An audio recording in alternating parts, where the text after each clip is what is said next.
नमस्कार, आप देख रहे हैं अमृत वर्षा न्यूज। आपका स्वागत है। कुढ़नी विधानसभा उपचुनाव में भाजपा ने महागठबंधन जदयू के उम्मीदवार को पराजित कर दिया है। भाजपा के उम्मीदवार केदार गुप्ता जदयू के उम्मीदवार मनोज कुशवाहा से तकरीबन 4000 मतों से चुनाव जीत गए हैं। यह एक बड़ी खबर है जो बिहार के राजनीतिक गलियारों में सनसनी मचा दी है। एक तरफ जदयू, राजद, कांग्रेस तथा वाम दलों के मजबूत समर्थन के साथ मैदान में मनोज कुशवाहा बतौर जदयू उम्मीदवार उतरे हुए थे और एक तरफ भाजपा से केदार गुप्ता थे जिन्हें सिर्फ लोजपा रामविलास के चिराग पासवान का भी अंत में सहयोग मिला। तो ऐसे में केदार गुप्ता ने एक बार फिर जीत हासिल करके साबित कर दिया कि कुढ़नी विधानसभा क्षेत्र में उनकी लोकप्रियता कितनी है। 2020 का चुनाव वे मामूली मतों के अंतर से राजद के अनिल सहनी से हारे थे। वहीं 2015 में भी उन्होंने मनोज कुशवाहा जी को ही, जिनकी अभी फिर हार हुई, उन्हें 2015 में, जबकि इस समय वे भी महागठबंधन के प्रत्याशी थे, उन्हें भाजपा से केदार गुप्ता ने 2015 में भी करारा शिकस्त दिया था और इस बार भी केदार गुप्ता जीतने में कामयाब हो गए। आपको बता दें कि कुढ़नी विधानसभा क्षेत्र में सीएम नीतीश कुमार की प्रतिष्ठा दांव पे लगी हुई थी। इसके पूर्व जो दो उपचुनाव हुए थे, मोकामा तथा गोपालगंज, तो मोकामा से राजद को जीत हासिल हुई थी, गोपालगंज से भाजपा को जीत हासिल हुई थी और कुढ़नी में जदयू तथा बीजेपी के बीच जो मुकाबला था उसके बारे में राजनीतिक समीक्षकों का मानना है कि यह सीएम नीतीश कुमार की लोकप्रियता, उनकी स्वीकार्यता का प्रश्न है। लेकिन कुढ़नी की जनता ने रिजेक्ट कर दिया। सीएम नीतीश कुमार की प्रतिष्ठा वहां नहीं बच सकी। उनके उम्मीदवार मनोज कुशवाहा चुनाव हार गए, जबकि इस चुनाव में सीएम नीतीश कुमार तेजस्वी यादव के साथ, उप मुख्यमंत्री तेजस्वी यादव के साथ प्रचार में उतरे थे।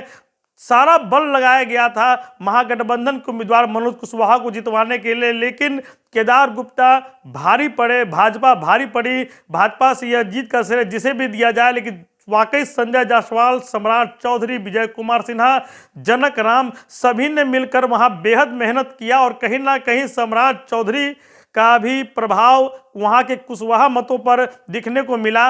इस चुनाव में वीआईपी के तरफ से नीलाभ कुमार मैदान में उतरे थे जो सवर्ण भूमिहार जाति से थे और कयास लगाया जा रहा था कि कुढ़नी विधानसभा में बड़ी संख्या में भूमिहार मतों को वह अपने पक्ष में ले आएंगे, जिससे भाजपा के उम्मीदवार की परेशानी बढ़ेगी।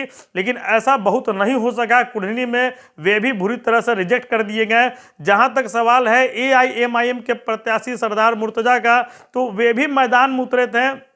एआईएमआईएम को भी अपेक्षित वोट गोपालगंज की तरफ वहां नहीं मिल सका, जैसी कि अभी सूचनाएं मिल रही हैं। मतलब कि इस बड़ी लड़ाई में कुढ़नी, जहां पर कि बिहार के इस परिणाम से बिहार के राजनीतिक तस्वीर के बदलने के कयास लगाए जा रहे थे, इस बड़ी लड़ाई में अंततः भाजपा के उम्मीदवार केदार गुप्ता भारी पड़े, उनकी जीत हुई। अब नए सिरे से महागठबंधन को यह सोचना पड़ेगा कि इतनी नजदीकी मुकाबले में आज जो मतगणना चल रही थी, तो लगातार 10 राउंड तक कभी बीजेपी, फिर उसके बाद करीब 8 राउंड तक जदयू आगे चल रही थी। जदयू के नेता आश्वस्त थे, महागठबंधन के नेता आश्वस्त थे कि उनकी जीत सुनिश्चित है, लेकिन अंतिम में 19वें राउंड में फिर से जाके बढ़त बना लिया भाजपा के उम्मीदवार केदार गुप्ता ने और उनकी जीत हो गई। तकरीबन 4000 वोट, मतलब 3500 से 4000 के बीच के मतों के अंतर से उनकी जीत हासिल हुई है। आधिकारिक आंकड़े नहीं उपलब्ध हो सके हैं, लेकिन उनकी जीत कन्फर्म कर दी गई है कि वे चुनाव जीत चुके हैं। तो ऐसे में महागठबंधन को नेताओं को अब सोचना पड़ेगा कि कुढ़नी विधानसभा में जिस प्रकार भाजपा के उम्मीदवार ने अकेले शिकस्त दे दी, तो ऐसे आगे के भविष्य की राजनीति के लिए नए रूपरेखा का उन्हें निर्धारण करना पड़ेगा, अपनी रणनीति बदलनी पड़ेगी। और सबसे बड़ा सवाल कि महागठबंधन के मुखिया अभी सीएम नीतीश कुमार हैं।